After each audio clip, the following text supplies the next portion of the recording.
Right next to me is one of the most unique Mazdas that doesn't get a lot of attention. This is the 2025 Mazda 3 Hatchback Carbon Edition.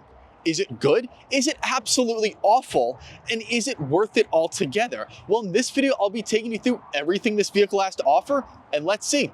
Is it worth it? Because this vehicle is $32,000 after delivery fee. Is it worth it? Let's see. Huge thank you to Liberty Mazda of Hartford, Connecticut for allowing me to use this vehicle for the day.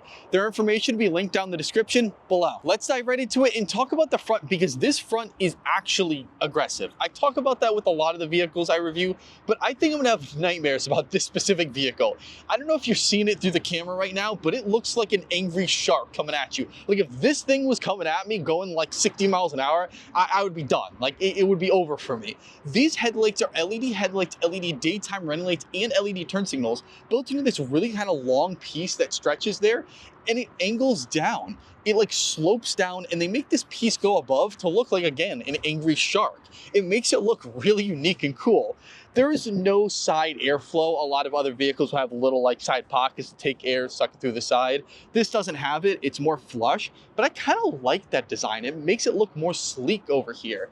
Now, the grille is amazing. This is like some mesh wire grille. I mean, it's all plastic, but they make it look like a mesh wire, so it definitely stands out. A lot of grills are just, it looks like it's plastic. They, it is plastic, but they make it look more plastic. At least Mazda said, no, we don't want to make it look plastic. So it's this cool, like kind of wire mesh design. The Mazda logo right front and center. You got the license plate holder. And then below that, you have a ton of airflow for that engine down there. Under the hood, Mazda's actually shocked me. This is a pretty powerful 4-cylinder engine. There's no turbo. It's a naturally aspirated 4-cylinder engine, and it produces 191 horsepower and 182 foot-pounds of torque. To me, that's pretty healthy numbers for a 4-cylinder. Now, this is all going through a 6-speed automatic transmission, and all that power is going to all 4 wheels since it's an all-wheel drive vehicle. And this engine gives this vehicle a pretty healthy 29 miles to the gallon average. Now, I do just want to throw that out there, but you can upgrade to a turbo model of this vehicle. This is not what I have here today, but the turbo model comes with 250 horsepower and 310 foot-pounds of torque. You have to spend more money and you get less fuel economy, but I just want to throw that out there in case you want a turbo. If you like cars just like me, can you hit that subscribe button down below? Only takes 1 second, helps me out a lot. Thank you. The key fob of this vehicle is the most basic key fob I have ever reviewed. It is actually nice and luxurious. It's black plastic, but you got the Mazda logo there, this trim. It looks like a tiny little briefcase. I kind of like it. But you got lock, unlock, panic button. That is actually it on this key fob. Now, I do know if you use the mobile app, you can get remote start on this, but why not add remote start on the key fob? Come on, add one more button. How much is it to add that?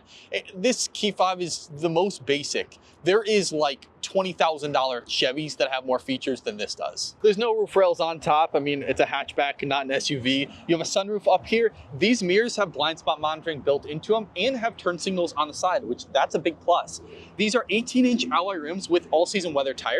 And look at this side skirt. I actually really like this side skirt. Like, it's nice, race car-y, perfect. A lot of other vehicles kind of just ditch that and make it kind of cheap there. They at least put some effort into it. I like that. Then with your keys in the pocket, just grab it, the vehicle opens up. Now, what if I want to lock it? Just tap that and the vehicle locks. Open up the rear door and you're into actually really nice materials. This is where Mazda nails it because they make their whole interior premium. This is some like soft touch material up here. Then you got actual leather down here. This is real genuine leather. And then more softer stuff, leather down here. That's actually very padded, squishy. A lot of vehicles, it's more hard there. This is very squishy. Grab handle, speaker grill. Down here it's plastic, but again, that's where you put drinks, snacks. You want it to be plastic, wipe it away if it gets dirty. Window switch, again, speaker. It's not bad at all. And then hopping in here, this is all red genuine leather with the front seats and the rear seats here. And I like how it slopes back down. You kind of sink in these seats. So you like sit back. And the legroom is okay. I'm 5'8", I'm not the tallest. That's set to my driving position. Let's see, headroom. I mean, actually surprisingly better than I thought. I probably have like 2-3 more inches of headroom. So 6-foot tall person's probably gonna be pretty tight, but it could work. There is a massive middle hump in this. Let's see this. This is not gonna be comfortable. Yeah, I can't even get my leg to sit there. So you can't go like this. You're gonna have to man spread in this vehicle, so you're gonna have to be like that. And I gotta say, there probably still is a lot of room for 3 adults to fit here comfortably fine, but I'm gonna say in the third seat, my head is touching there. And again, I'm 5'8", I'm not tall at all. So if you're a tiny bit taller than me, you're done. This vehicle cannot kind of fit you. There's no AC vents here, no USB-A, USB-C ports. You are close to the front there, so you can drag a cable or the AC vents will hit you. That's not bad. Little side pocket here. Now, if you have no middle seat passenger, you can pull this cup holder armrest down. So pull that down. It's very nice, squishy, and plush. 2 cup holders right there. Push it back up. These headrests actually do go up, so you can get a nice headrest. And these, I don't think, go down at all. I think they only, yeah, it's just they don't recline. I mean, they already are reclined, but they don't recline anymore. Now, there is a sunroof in this vehicle, but I guess it's more for the front seats because the rear can barely see out of it. I guess you can. But if you go in the front, just hit that button, and it opens up pretty decently well. So now if I want, I can stick my whole body out there. Open up the front door and you're actually greeted to more plastic than the rear. So there is actually hard touch plastic over here. Now, as I say that, it does get blocked by this point, so you don't really see it at all. But besides that, there's the same materials as the rear, the soft touch plastic up here, the same leather trim all along the side, and a super plushy armrest. I really, really like this. I want this in my vehicle because this is nice. And then grab handle, you got plastic down here. That's where you put your drinks, snacks, speaker grill, window controls. I'm pretty sure these are all one touch. Yeah, they all are one touch. Let's see if the rear is. The rear is not working at the moment. I don't know why, but I'm pretty sure these are all one touch. Let me know in the comments if I'm wrong. Window controls. These seats are actual real leather, bucket seats, all red. Super nice, plush, comfortable, power operated for forward, back, tilt, lumbar. But the passenger is not. The passenger does have manual controls. Sorry for all the plastic here. There is manual controls in manual tilt there.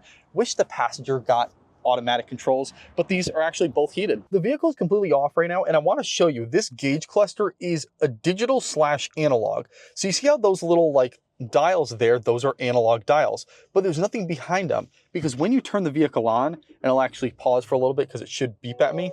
And now that the beeping's done, you can see that there's actual digital screens behind it. So it's made to look analog, but it still is digital. So you have your RPMs there, your miles per hour, your engine temperature, and your fuel gauge over there. So pretty nice stuff, but you really can't customize it. I mean, if you want this to be more kind of minimal, you could hit this info button and you could change, so you have drive information there, and then more of a minimal kind of Tesla looking screen there. So instead of that whole thing, it's just this, miles per hour digitally up there. But there is one more thing you can do in the fuel efficiency range display settings. You can go to type 1, type 2.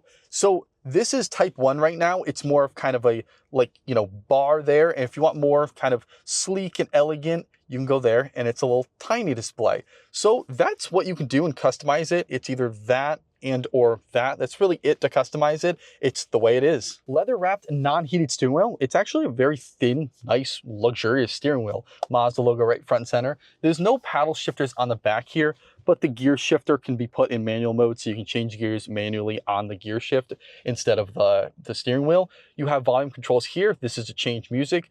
Voice commands, hang up the call, info, which I showed you earlier, that just changes that little screen there. You have adaptive cruise control, lane keep assist on this, blind spot monitoring, and then when you put it in reverse, you have a backup camera with non-moving trajectory lines. I thought that would move, but it's not. And it's a very small little camera. It's actually very clear. I'm not gonna lie, it's very clear, but I wish it was a little bit bigger and the lines move. And I did forget to mention there is 2-way memory seat settings. So if one person wants to have it all the way over here and one person can have it there, they set it to there, hit the button, it automatically goes to it.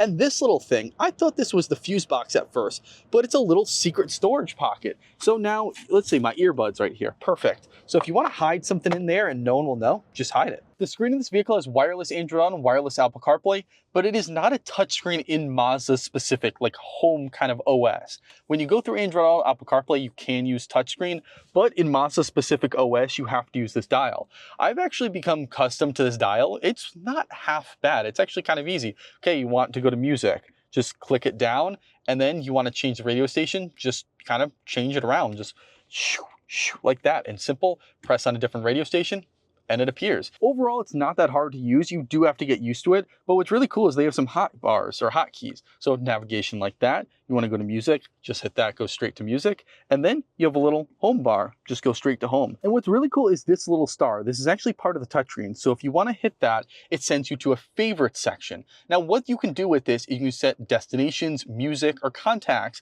as a specific favorite. So instead of going through the screen and going everywhere, you just hit the favorite icon and then hit what you want. So I already have 2 radio stations favorited right now. So it's already on 93.7, but I want to go to 92.5. Well, I just scroll down or scroll up, sorry, then hit that and it automatically changes. So now I don't need to go and scroll through the radio. I just simply hit that and it turns on. And you're probably wondering, this is an absolute fingerprint magnet of a vehicle. Like, my hands might be kind of greasy, but you could see there, it is a real fingerprint magnet. I kind of wish it was a different type of material so it didn't show all the grease. Below the screen, there's physical AC controls. I like when they keep physical AC controls, and they're very clicky controls. It's dual zone, so the driver can set its own temperature and the passenger can set its own temperature.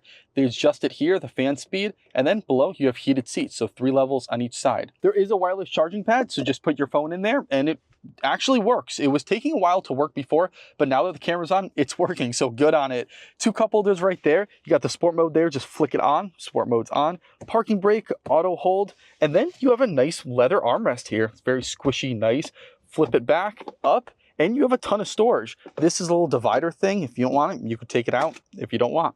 There's 2 USB Type-Cs, an SD card reader down there. This is where I'm assuming a cigarette lighter port would go, but this vehicle does not have any cigarette lighter ports, like the things where you plug multiple cables into. It's just wireless charging pad and USB Type-Cs, so remember that when buying the vehicle. And actually, to add on to it, these are the 2 only chargers in the whole entire vehicle. So you have 2 USB Type-Cs for 4 people. So if you have multiple people in the front, rear, see if you can get like a splitter, you like a 1 USB-C to like multiple, and then reach the back to have the rear people charge, because that's the only way. The rear is probably the most unique part about this whole entire vehicle because it sticks out. It like bubbles out here. The spoiler actually is way far back than the actual back of the car, which is a little odd. Most spoilers kind of come out further than the trunk, but this is all the way back here. So this vehicle has LED taillights, LED turn signals in the rear, and then you have the little spoiler with the LED brake light up at the top there. Your wiper blade, the Mazda logo right front and center.